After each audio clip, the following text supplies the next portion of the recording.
all day, every day, manually triggered 360s. You know, I asked you guys for tips on how to do this, how to just play the game better, and I ended up finding out this, the most unsim, the most terrible thing that you guys could have taught me. Now, this is great. If you guys don't know how to do it, all you have to do is double tap B on the 360 controller or O on the PS3, or its signature gather, whatever the gather button is. And if you just double tap it, it'll either just do a regular dunk if you can't do a 360 right there, or it'll do a 360 dunk.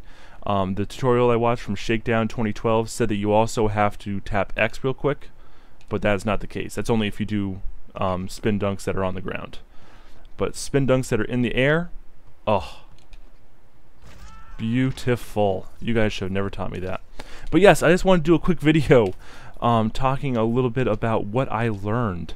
Let's go ahead and grab an ankle breaker. Derrick Rose is fine. And let's go up against Deadeye, sure. Someone who's not that good. Klay Thompson, who's very good, but just not on defense. So, I asked you guys for tips on how to play the game better, and a lot of you guys gave me stuff from people who are like just teaching the game at a very basic level, how to shoot, how to do cheese moves and everything. And I'm not going to do that. That's not what I wanted to learn. My issue was that when I got into a one-on-one situation like this, I would just do this. Why is my spin move working? Why isn't my spin move working? Why isn't it working? And it, you know, worked there, but that's all I would do. That was my move. It was just doing spin moves. And that's just terrible. So, past couple days since I posted that video, I have spent some time watching Shakedown2012's tutorial Ultimate Tips videos, and that is what I needed. You guys were giving me stuff about defensive matchups and plays to pick, and not all of you guys, some of you guys. A lot of you actually recommended Shakedown, and it was perfect. Now, what I've realized that I wanted to share with you guys is that his move was you double tap up, do that move, and then you hold turbo and go through the rim. And you do that nice little crossover right there. Or you can go to the ball hand side and just try to blow by your defender that way. But he liked doing the ultimate crossover like that. Now, that's all great, fine, and dandy, but I don't want to do this every single time. I can understand the go-to move of it, but I don't want to do this every single time. It gets boring. What I've learned from this is that any move you do, if you do a move, ISO motion move while you're standing still, and you follow it up with a towards the rim turbo, that is how you get people to fall. And not so much fall, but that's just how you beat people with ankle breakers.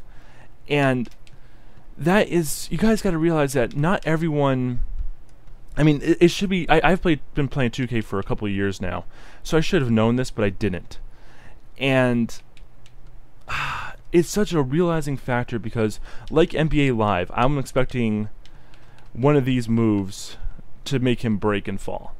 And that's just not the case. By the way, I love this, the walking backwards between the legs, beautiful.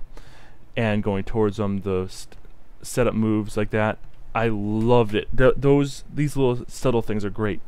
But to actually break the opponent, just like in real life, and this should have clicked, but it never did, you gotta blow past him, and that is how you make him fall. So, it's all about that redirection, and it's all about committing to going to the rim. And it works with all of them. You just gotta let the animation play through first, and then you get to choose. I don't know why. It was just such a realizing factor that you just needed to just attack the rim. Just turbo towards the rim, and that's it. And you can either get a break, or you get open, or the defender stops you, and just like in real life, you got to pass out of it, or else you're just going to screw it up.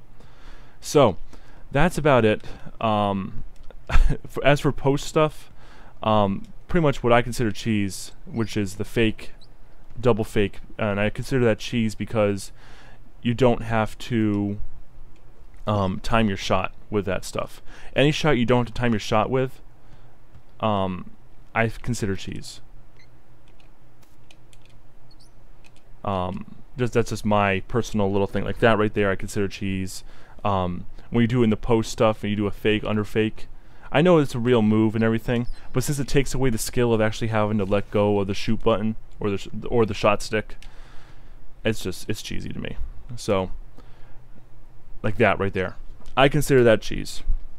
Which again, we all have different definitions of cheese, and I did the Czar video talking about that. But just knowing the ankle breaker part of it, which of course this is accentuated because I'm using Derrick Rose, but just knowing that's all about just committing to a side and turboing towards the basket, that's all I needed. That's all I needed to know.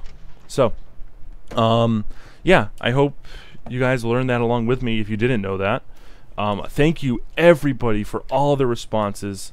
That you guys dealt with a very ranty video there, and I'm sure this one isn't getting to be much better, but it helped a lot. I am truly appreciative of it, and thank you again. Thank you very much. So I hope you guys are having a great one, and I'll see you in the next video. Bye bye.